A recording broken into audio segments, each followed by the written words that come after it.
my feet. Step in style. Walk in wellness. Kita beralih ke informasi lain, Saudara. Pada Kamis pagi atau pagi tadi, atlet Indonesia yang baru sehari tiba di tanah air diarak berkeliling Jakarta. Para atlet ini akan menuju Istana Presiden untuk bertemu dengan Joko Widodo.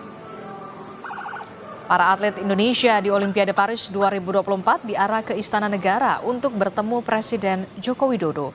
Sebagai informasi, Saudara, Indonesia berhasil merebut 2 medali emas di Olimpiade 2024 dari cabang olahraga angkat besi yang diraih oleh Rizky Juniansyah dan panjat tebing yang diraih oleh Fedrik Leonardo. 1 medali perunggu juga didapat dari cabang olahraga bulu tangkis tunggal putri melalui Gregoria Mariska Tunjung.